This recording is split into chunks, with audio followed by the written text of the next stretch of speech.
முதலில் அனைவருக்கும் நல்லாட்சி தின வாழ்த்துக்களை தெரிவித்துக் கொள்கிறேன். அதே மாதிரி கிறிஸ்மஸ் வாழ்த்துக்களையும் தெரிவித்துக் கொள்கிறேன். வருகின்ற புத்தாண்டுகளுக்கு, ஆங்கில புத்தாண்டுக்கு வாழ்த்துக்களையும் நான் தெரிவித்துக் கொள்கிறேன். மறுபடியும் பதிவு செய்கிறேன்.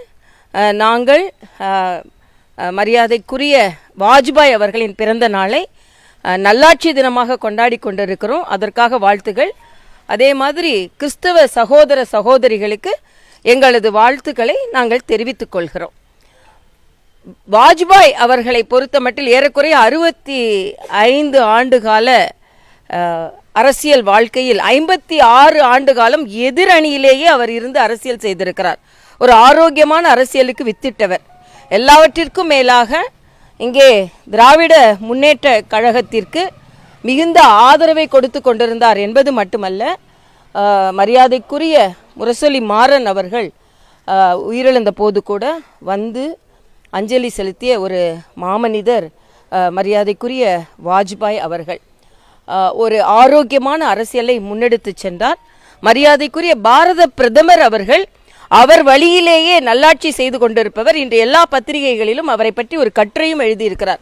அந்த அளவிற்கு பாரத பிரதமர் ஒரு எளிய தொண்டனாக தனது கருத்துக்களை பதிவு செய்திருக்கிறார். ஆக நல்லாட்சி என்றாலே மரியாதைக்குரிய வாஜ்பாய் அவர்கள்தான் என்பதை பதிவு செய்திருக்கிறார்கள்.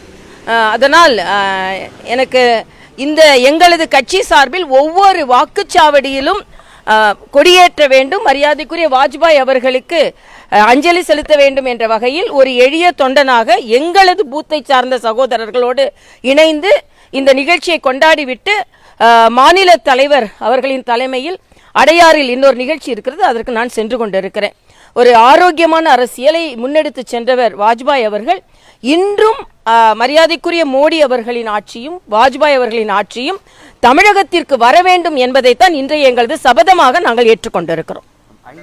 5 மாநில ஆளுநர்கள் மாற்றப்பட்டிருக்கிறார்கள். தமிழகத்துக்கான ஆளுநர் தமிழகத்துக்கான ஆளுநர் மாற்றப்படவில்லை.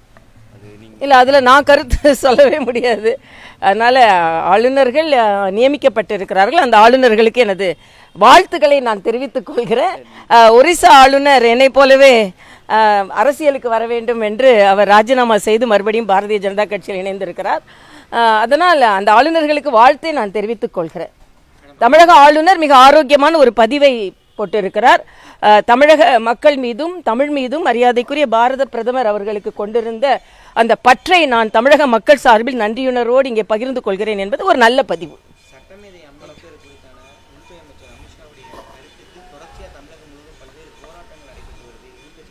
இல்லை, இதுல போராட வேண்டிய அவசியமே இல்லை. மரியாதைக்குரிய அமித்ஷா அவர்கள் பெயரளவில் நீங்கள் மரியாதைக்குரிய அம்பேத்கர் அவர்களை பயன்படுத்துகிறீர்கள், ஆனால் அவருக்கு பெயர் வாங்கி கொடுக்கும் அளவிற்கு நாங்கள் தான் திட்டங்களை கொண்டு வந்திருக்கிறோம் என்று தெளிவாக சொன்னார்.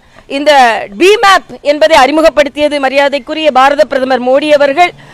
இன்று மிகவும் பட்டியலின சகோதர சகோதரிகள் சென்று அயல் நாட்டில், ஏன்னா அயல் நாட்டில் படிச்சவன்ற முறையில் தங்குறதுக்கு தான் இடம் கிடைக்காது. அவர் லண்டனில் தங்கி படித்த இடத்தை கொடுத்து அந்த மாணவர்கள் மாணவிகள் இலவசமாக கல்வி கற்பதற்கு ஏற்பாடு செய்திருக்கிறார்கள். அரசியலமைப்பு சட்டம் தான் எனது புனித நூல் என்று சொன்னவர் நமது பாரத பிரதமர். அதே மாதிரிதான் மரியாதைக்குரிய அமித்ஷா அவர்கள் ஏறக்குறைய 1.5 மணி நேரம் பேசினார். அல்ல 1.5 நிமிடத்தை மட்டும் எடுத்து வைத்துக்கொண்டு இப்படி அரசியல் செய்வது, இவர்கள் அம்பேத்கர் அவர்களை தோற்கடித்தார்கள், அம்பேத்கர் அவர்களுக்கு பாரத ரத்னா கொடுக்கவில்லை, அம்பேத்கர் அவர்களை உதாசீனப்படுத்தினார்கள், அம்பேத்கர் அவர்களை தேர்ந்தெடுத்தார்கள் என்ற காரணத்திற்காக சில இந்து மாவட்டங்களை அவர்கள் பாகிஸ்தானோடு இணைத்தார்கள். இந்த நேரு செய்த தவறுகளையும் காங்கிரஸ் செய்த தவறுகளையும் மறைக்க வேண்டும் என்பதற்காக இன்று பாரதிய ஜனதா கட்சி மீதும் மரியாதைக்குரிய அமித்ஷா அவர்கள் மீதும் குற்றம் சாட்டி கொண்டிருக்கிறார்கள் என்பதுதான். இன்னைக்கு மகாராஷ்டிராவில் கூட 2 பட்டியலின சகோதரர்களை தவிர அனைவரும் வெற்றி பெற்றிருக்கிறார்கள் பாரதிய ஜனதா கட்சி கூட்டணியில. அதனால செயல்படுத்தி கொண்டிருப்பவர் பாரதிய ஜனதா செயல்படுத்தி கொண்டிருக்கும் கட்சி பாரதிய ஜனதா கட்சி தான். அதை எதிர்த்து செயல்படுத்தி கொண்டிருப்பவர் காங்கிரசும் அதன் கூட்டணி. அண்ணன் திருமாவளவன் போன்றவர்களை பார்த்து எனக்கு மிகவும் பரிதாபமாக இருக்கிறது. ஏனென்றால் அம்பேத்கர் அவர்களை காங்கிரஸ் எதிர்த்தது ஒரு அரசியல் என்று சொல்கிறார். அப்படி என்றால் ஒரு அரசியல்வாதியாகத்தான் அவர் அம்பேத்கரை எடுத்துக்கொள்கிறாரா என்ற கவலையும் எனக்கு இருக்கிறது.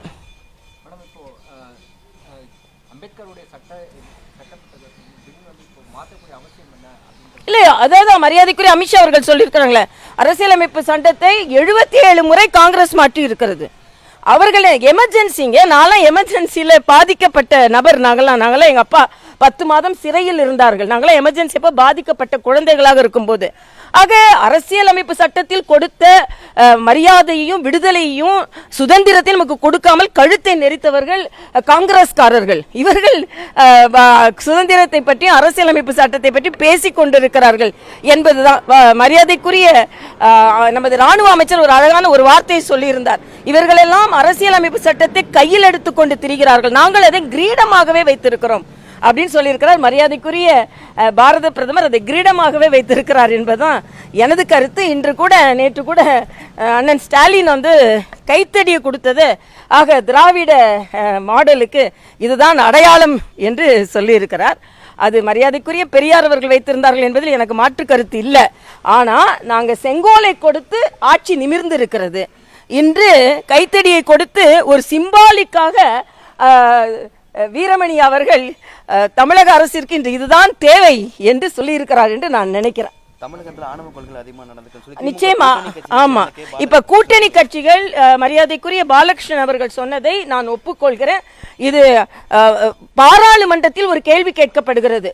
தமிழகத்தில் பட்டியலின மக்களின் சுதந்திரம் எப்படி இருக்கிறது என்றால் 325 கிராமங்களில் பட்டியலின மக்கள் மிகுந்த மோசமான நிலையில் இருக்கிறார்கள் என்று பாராளுமன்றத்திலேயே பதில் சொல்லப்பட்டிருக்கிறது.